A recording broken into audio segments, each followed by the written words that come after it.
আসসালামু আলাইকুম। সবাইকে শুভেচ্ছা জানিয়ে কুরাইশ নিউজের রাতের সংবাদ শুরু করছি। আমি রফিকুল ইসলাম। শুরুতেই সংবাদ শিরোনাম।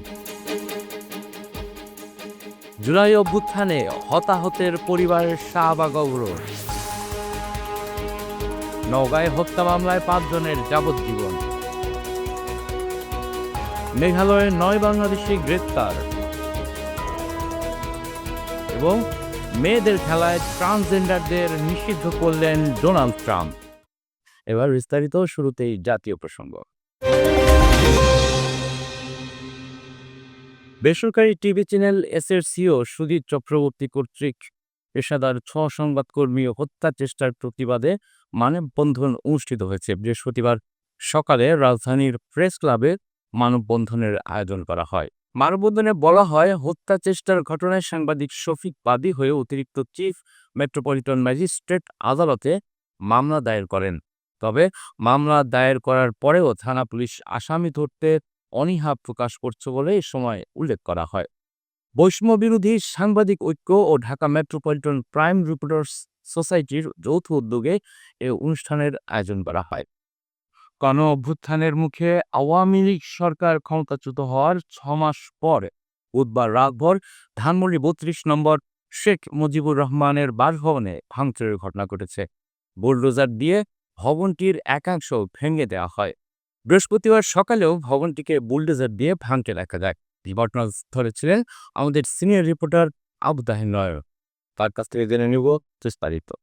দর্শক, স্বাগত জানাচ্ছি কোরাইশ নিউজে। সাথে আছি আমি মোহাম্মদ আবু তাহের নয়ন। আমি আছি ঢাকা ধানমন্ডি 32 নম্বর বাড়িটিতে। আপনারা জানেন যে গতকাল রাত থেকে এই বাড়িটি ব্যাপক ভাঙচুর করা হয় বৈষম্য বিরোধী ছাত্র জনতা একত্রিত হয়ে। গতকাল রাত 9টায় স্বৈরশাসক ভারতে বসে সদ্য বিদায়কারী হেলিকপ্টার থেকে যাকে এই দেশ থেকে বিতাড়িত করা হয়েছে শেখ হাসিনা যখন ঘোষণা করলেন রাত 9টায় তিনি ফেসবুক তথা সামাজিক মাধ্যমে বক্তব্য রাখবেন। ছাত্রলীগ নিষিদ্ধ ঘোষিত এই পেজে যখন ঘোষণাপত্রটি দেওয়া হয় তখনই কিন্তু বৈষম্য বিরোধী ছাত্র জনতা একত্রিত হন। তারা সন্ধে ধানমন্ডি 32 নম্বরে বাড়িতে একত্রিত হন এবং 8:40 ঢাকার আশেপাশের বিভিন্ন স্কুল, কলেজ, ইউনিভার্সিটির শিক্ষার্থীরা, সাধারণ মানুষও একত্রিত হয়ে এই বাড়িটি আক্রমণ করে। বুলডোজার দিয়ে 11:17 এই বাড়িতে যখন প্রবেশ করেন ছাত্র জনতা, তখন তারা উল্লাস করেন এবং স্বৈরশাসক শেখ হাসিনার প্রতি যে ঘৃণার বহিঃপ্রকাশ ঘটান। তারা বলছেন যে রাজনৈতিকভাবে মতপার্থক্য থাকলেও আওয়ামী লীগ নিষিদ্ধ এবং শেখ হাসিনার বিচারের দাবিতে সকল রাজনীতিবিদ এক। তারা একজন ছাত্র নেতা জানিয়েছেন যে যতবারই শেখ হাসিনা নানানভাবে কর্মসূচি ঘোষণা দিবেন ততবারই এই আন্দোলনকে বেগবান করবেন। তারা বলছেন যে 24-এর গণ অভ্যুত্থান বিপ্লব এখনো শুকিয়ে যায়নি। প্রায় 2000 লোক ছাত্র জনতাকে শহীদ করে শেখ হাসিনার কোনো ধরনের এদেশে ঠাঁই নেই বলেন তারা জানান। চলুন এখানকার সাধারণ মানুষ কি বলছেন কোরাইশ নিউজের সাথে, আমরা তাদের সাথে এ ব্যাপারে কথা বলি। এটা আমাদের জনগণের প্রাপ্য ছিল, কারণ আমরা চাই না যে এরকম স্বৈরাচারীর আন্ডারে আমরা বা আমাদের সন্তানরা ভালোভাবে থাকুক, কেউ থাকতে পারবে না। আর বিশেষ করে আমরা যারা মধ্যবিত্ত ছিলাম তাদের তো কোনো বেঁচে থাকার আশাই ছিল না, কারণ তারা না পারতো কারো কাছে চাইতে, না পারতো কারো কাছে ছিনিয়ে আনতে। যারা গরিব ছিল তারা হাত পেতে খাইতে পারতো, বড় লোকরা তো লুটপাট করেই খাইছে, কিন্তু আমরা মধ্যবিত্তরা তো কোথাও যেতে পারি নাই। ওবায়দুল কাদের আসলে কোথায় ছিল এটা আমরা নিজেরাও জানি না। সর্বশেষ কয়েকদিন আগে শুনেছি ওবায়দুল কাদের বাংলাদেশ থেকে 3 মাস পরে পালিয়ে ভারতে, অর্থাৎ তাদের 14 গোষ্ঠীরা যেখানে যে আশ্রয় নিয়েছে, যেই দেশের একটা সরকারের 350 পরিচালক এবং সেই সহ 1012 লোক, তারা 14 গোষ্ঠী সহ এই দেশ থেকে একেবারে পালিয়ে গিয়ে পাশের দেশ, আমাদের শত্রু দেশ, যাদের কারণে আমরা একত্রে যুদ্ধ করতে বাধ্য হয়েছি। বাংলার মাটিতে শেখ হাসিনা মারা গেলে আর জানাজা হবে না। এই দেশে যেন জানাজাও করতে না পারে। আওয়ামী লীগের কোনো সংস্কার না করে কোনো নির্বাচন, এই দেশে কোনো নির্বাচন হবে না। আওয়ামী লীগের পক্ষ থেকে কোনো সে মাফ চাইছে নাকি? কোনো নেতা কোনোদিন মাফ চাইছে যে আমরা ভুল করছি? ভুল করে নাকে খত দেয়া এবং রাজসাক্ষী হইয়া শেখ হাসিনার বিরুদ্ধে যদি সাক্ষী দেয় তারপরে এরা মাফ পাবে। শেখ হাসিনা কর্মসূচি ঘোষণা করলেই কিন্তু আমরা সকল যারা বিরোধী মত আছে, বিএনপি, জামাত বা আওয়ামী লীগ ছাড়া যারা আছে, তারাই কিন্তু একই ব্যানারের নিচে আসে। এখানে বৈষম্য বিরোধী ছাত্র আন্দোলন ইনক্লুড। তাই শেখ হাসিনা প্রতি মাসে কর্মসূচি দিক, আমরা সবাই আমাদের এই 2024 সালের 5 আগস্ট যে আমরা যে নতুনভাবে বাংলাদেশকে স্বৈরাচার মুক্ত করেছি, সেই স্টেক হোল্ডার যারা আছে তারা এক থাকি। এদিকে ধানমন্ডির ৩২ নম্বর বাড়িতে ভাঙচুরের ঘটনা অনভিপ্রেত ও অনাকাঙ্ক্ষিত বলে উল্লেখ করেছেন অন্তর্বর্তী সরকার।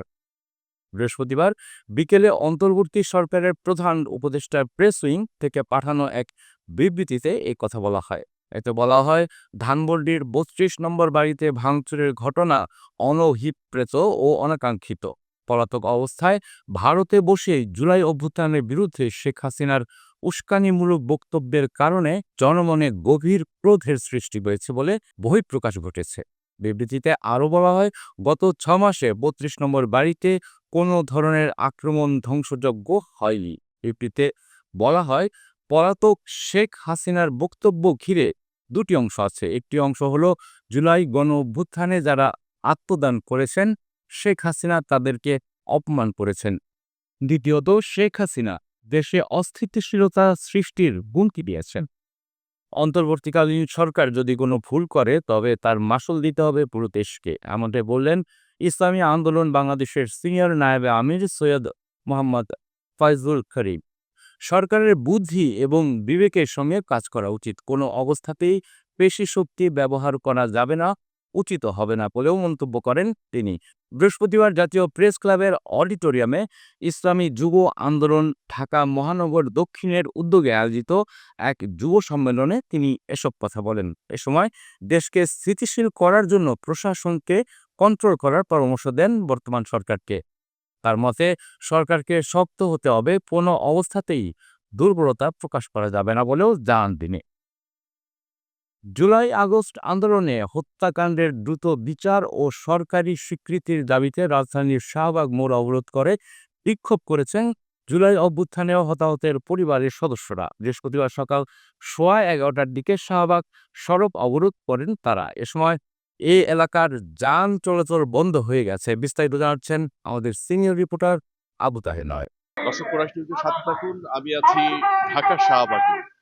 আপনারা এর চারপাশ দেখতে পাচ্ছেন, এখানে শহীদ এবং আহতের পরিবার তারা মানববন্ধনে দাঁড়িয়েছেন। মূলত তাদের পুনর্বাসন এর ব্যাপারে সরকার যেন সুনজর দেন, এবং তারা বলছেন এখানকার গণমাধ্যম কর্মীদের কাছে তারা এখনো তাদের যে সঠিক বিচার, বিশেষ করে নিহত পরিবার এবং আহত পরিবারের ক্ষতিপূরণের ব্যাপারে ডক্টর ইউনূস সরকার এখনকার পর্যন্ত বাস্তব কোনো পদক্ষেপ নেননি। এখানে আহত অনেকেই এখানে আছেন এবং নিহত পরিবারের সদস্যরা এখানে দাঁড়িয়ে আছেন। তারা বলছেন যে সরকার যদি এই বিষয়টি এখনই দ্রুত গতিতে নজর না দেন, তাহলে তারা অনবরত অবস্থান করবেন।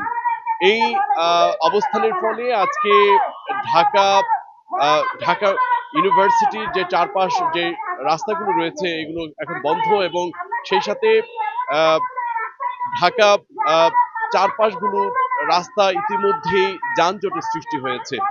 আমি যেমনটা এখানে শহীদ পরিবার যারা এখানে উপস্থিত হয়েছেন তাদের চাওয়া পাওয়ার মধ্যে সবচেয়ে দাবি হলো এই তৎকালীন সময়ে স্বৈরশাসক খুনি হাসিনা সরকারের বিচার, এবং এর সাথে যারা সংশ্লিষ্টভাবে যারা জড়িত ছিলেন তাদের ফাঁসি তারা দাবি করছেন। বিশেষ করে এখানকার শহীদি পরিবার তারা আবেগ আপ্লুত, তাদের পরিবারের সদস্য হারিয়েছেন, সেই ক্ষতিপূরণের ব্যাপারে যেন সরকার এখনই নজর দেন।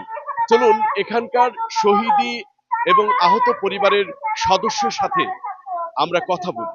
আমার স্বামী মারা লাইছে, স্বামীরা মারছে।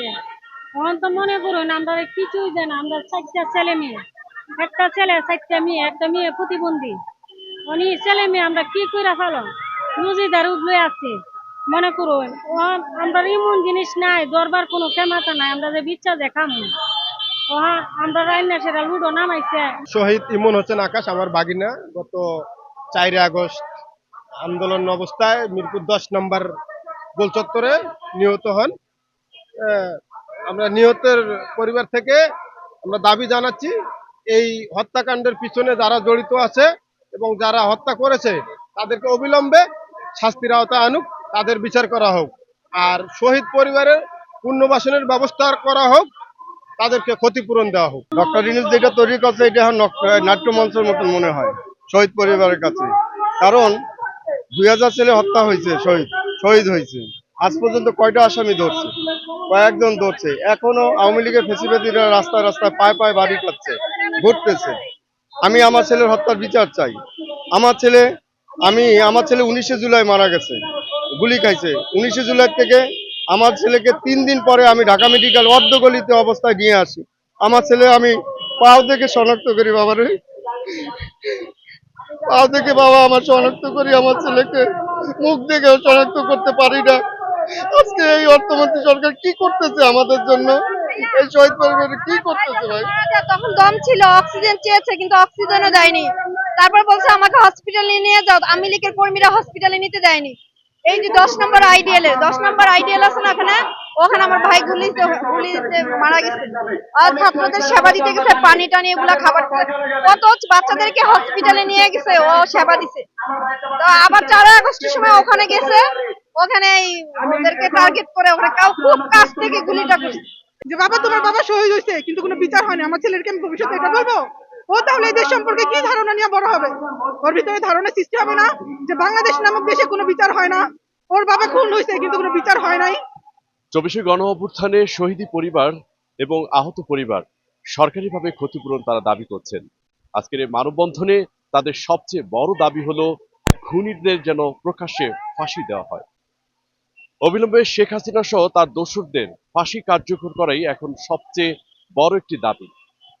তবে তাদের সবচেয়ে কষ্টকর বিষয়টি তারা গণমাধ্যমে তুলে ধরেছেন। তারা বলছেন, যখন খুনিরা প্রকাশ্যে ঘোরাফেরা করে এবং বিভিন্ন ছাত্র সংগঠনের পরিচয় দিয়ে প্রশাসনের সহযোগিতা নেয়, তখনই তাদের বড্ড কষ্ট লাগে। অবিলম্বে নির্দলীয় সরকার যেন এ ব্যাপারে দ্রুত পদক্ষেপ গ্রহণ করেন, এমনটাই দাবি। আবু তাহের নয়ন, কোরাস নিউজ, ঢাকা, শাহবাগ।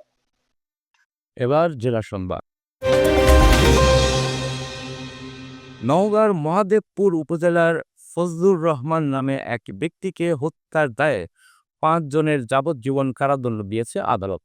একই সঙ্গে 50,000 টাকা করে জরিমানা, অনাদায়ে 6 মাসের বিনাশ্রম ও 6 মাসের সশ্রম কারাদণ্ড দেওয়া হয়। ওই মামলায় খালাস দেওয়া হয়েছে 11 আসামিকে। বৃহস্পতিবার দুপুরে অতিরিক্ত জেলা ও দায়রা জজ প্রথম আদালতের বিচারক ফেরদৌস ওয়াহিদ এ রায় দেন। রাষ্ট্রপক্ষের আইনজীবী সৈকত ইলিয়াস কবির যাবজ্জীবন কারাদণ্ডের বিষয়টি নিশ্চিত করেন। আদালত জানায়, 2007 সালের এপ্রিল মাসে 24 তারিখ দুপুরে মহাদেবপুর উপজেলার রাইগা গ্রামের আব্দুস সাত্তার জমির পাশে বিরোধের জেরে দেশীয় অস্ত্রশস্ত্র দিয়ে 18 থেকে 20 জন ফজলুর রহমানকে এলোপাতাড়ি মারপিট করে। এতে ঘটনাস্থলে মারা যায় ফজলুর রহমান। এবার আন্তর্জাতিক প্রসঙ্গ। বৈধ নথিপত্র ছাড়া প্রবেশের দায়ে বাংলাদেশের 9 নাগরিককে গ্রেপ্তার করল ভারতের মেঘালয় রাজ্য পুলিশ। মঙ্গলবার রাজ্যের ওয়েস্ট গারো হিলস জেলায় ভ্যানে ভ্রমণ করার সময় তাদের গ্রেপ্তার করা হয়। গ্রেপ্তারদের কাছ থেকে 12টি মোবাইল ফোন সেট, বেশ কয়েকটি সিম কার্ড, ভারতীয় মুদ্রা, ভুয়া আধার কার্ড উদ্ধার করা হয়েছে। 2টি রিকশা ভ্যানও জব্দ করা হয়েছে। গ্রেপ্তার বাংলাদেশির ছবি সামাজিক যোগাযোগ মাধ্যমে ছড়িয়ে পড়েছে। মেঘালয়ে তাদের ঢুকতে সহযোগিতা করায় 3 ভারতীয় নাগরিককেও গ্রেপ্তার করেছে পুলিশ। এর আগে গত সপ্তাহে ভারতের পশ্চিমাঞ্চলীয় রাজ্য মুম্বাইয়ের ঘাটকোপায় বাংলাদেশিকে নাগরিককে গ্রেপ্তার করা হয়েছিল। যেসব নথিপত্রের ভিত্তিতে তারা মুম্বাইয়ে বসবাস করেছিল সেগুলো ভুয়া বলে জানিয়েছে মুম্বাই পুলিশ। জানাবো খেলার খবর। মার্কিন যুক্তরাষ্ট্রের 47তম প্রেসিডেন্ট হিসেবে শপথ গ্রহণের পর থেকেই ট্রান্সজেন্ডারদের নিয়ে কঠোর অবস্থানে ডোনাল্ড ট্রাম্প। কয়েকদিন আগে দেশটির সামরিক বাহিনী থেকে ট্রান্সজেন্ডারদের নিষিদ্ধ করেন তিনি। এবার সেই তালিকায় যোগ হয়েছে মেয়েদের খেলাধুলা। এখন থেকে মেয়েদের খেলায় আর ট্রান্সজেন্ডার খেলোয়াড়রা অংশগ্রহণ করতে পারবেন না বলে জানিয়েছেন ট্রাম্প। বুধবার এ সংক্রান্ত একটি নির্বাহী আদেশে স্বাক্ষর করেন তিনি। শিক্ষা খাতে 1972 সালে প্রণীত লৈঙ্গিক বৈষম্য দূরীকরণ আইনের কথা উল্লেখ করে ট্রাম্প বলেন, করদাতাদের কাছ থেকে ডলার গ্রহণকারী প্রতিটি বিদ্যালয়কে নোটিশ দেওয়া হচ্ছে। যদি নারীদের খেলার দলে ট্রান্স নারীরা নিয়ন্ত্রণ করার পাশাপাশি তাদের লকার রুমে প্রবেশ করতে দিতে চায়, তাহলে আইন ভঙ্গের দায়ে তাদের বিরুদ্ধে ব্যবস্থা নেওয়া হবে বলেও জানান তিনি। সংবাদ শেষ করব বিনোদন অঙ্গনের খবর দিয়ে। ভুল বিভ্রান্তিকর খবর ছড়িয়ে দেওয়ার অভিযোগে দিল্লি হাইকোর্টের দ্বারস্থ হয়েছেন অভিষেক বচ্চন, ঐশ্বরিয়া রায়ের ১৩ বছর বয়সী কন্যা আরাধ্য বচ্চন। অভিযোগ, আরাধ্যর স্বাস্থ্য সংক্রান্ত নানা ভুয়া খবর নেট দুনিয়ায় বিভিন্ন ওয়েবসাইটে ঘুরে বেড়াচ্ছে, আর সেই কারণেই আদালতের দ্বারস্থ হয়েছেন সে। ভারতীয় গণমাধ্যমগুলো জানায়, ১৩ বছরের ওই কিশোরীর আবেদনের ভিত্তিতে তার সম্পর্কে মিথ্যা তথ্য ছড়ানোর অভিযোগে দিল্লি হাইকোর্ট একটি নোটিশ জারি করে। ইতিমধ্যেই আইনি নোটিশ পাঠানো হয়েছে গুগল, বলিউড টাইমস সহ একাধিক অনলাইন প্ল্যাটফর্মকে, যেখানে আরাধ্য সম্পর্কিত বিভ্রান্তিকর তথ্য সরিয়ে নিতে বলা হয়েছে।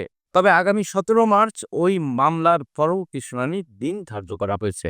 সংবাদ শেষ করার আগে সংবাদ শিরোনামগুলো আরও একবার।